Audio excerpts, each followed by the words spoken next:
Australia holds a special place as the Philippines' newest strategic partner in the Indo-Pacific region.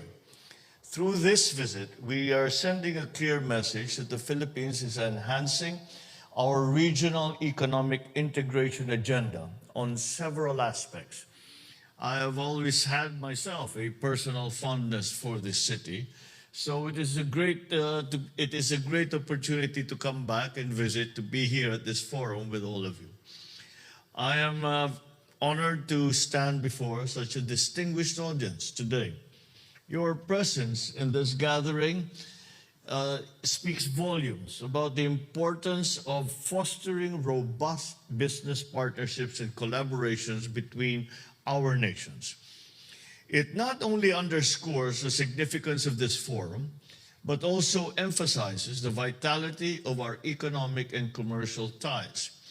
As such, I thank the business organizations who have been tirelessly working in fostering meaningful connections and facilitating practical and tangible business opportunities, providing insights, information exchange, and strategic engagements.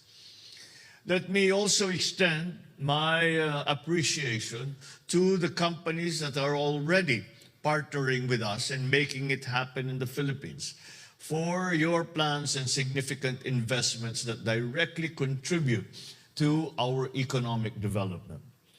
Some of you have shared your plans and commitment to the Philippines, and I'm grateful for your continued trust, confidence, and interest in our country. This assembly serves as a celebration of the robustness and resilience of the Philippine economy. We take pride in being an ideal destination for complementation in both manufacturing and services. Recent global challenges, especially those that were initially highlighted by the pandemic, have underscored the dangers of sole sourcing and concentrating that supply on a single country or a single source. The urgent need to diversify production locations and explore alternative materials to de-risk and minimize disruptions in supply chains has become self-evident.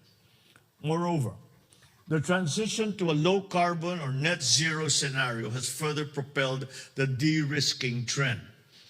So for the Philippines, these global developments present an opportunity to enhance our participation in regional and global value chains.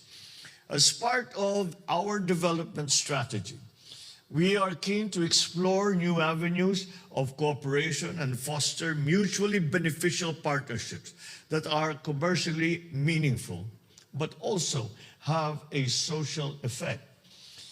I invite esteemed Australian businesses to consider the Philippines as a reliable partner that can support your expansion and operations.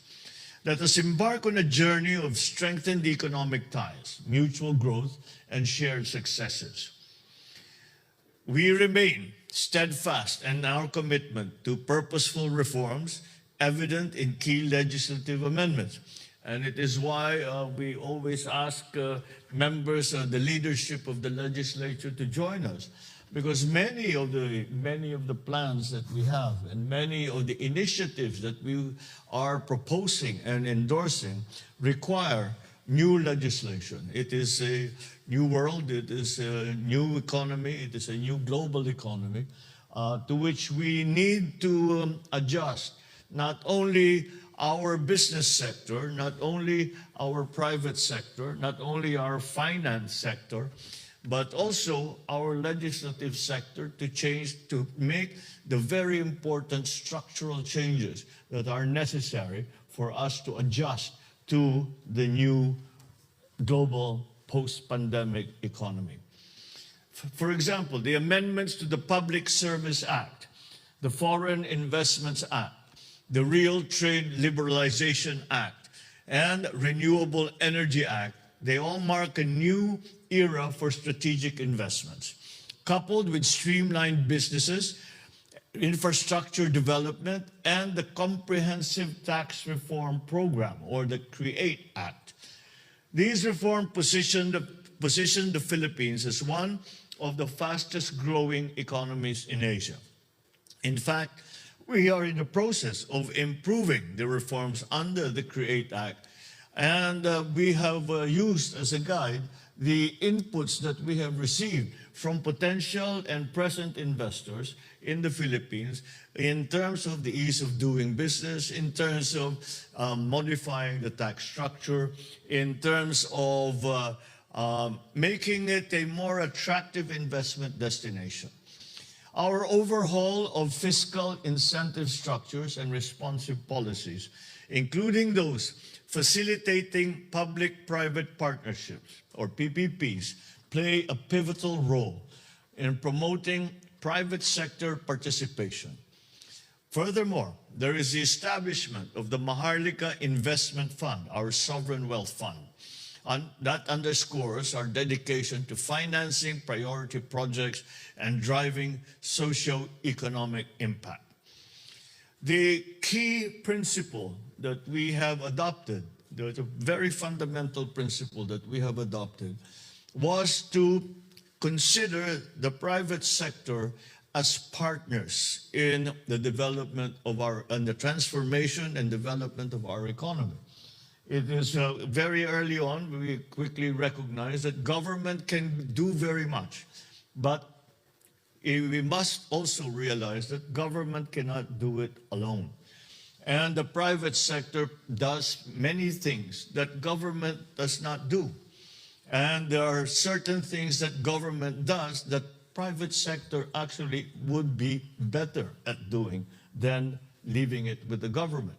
And so these partnerships have become very important, are central to any transformation, any success that we may enjoy in the near future. This is the view of our strategic financial planners, our economic group, and altogether we have all come to that conclusion, and it is something that we continue to promote and to continue to encourage. So we prioritize the ease of doing business, exemplified by efforts to simplify tax payments, streamline regulations, and showcase our unwavering support for businesses.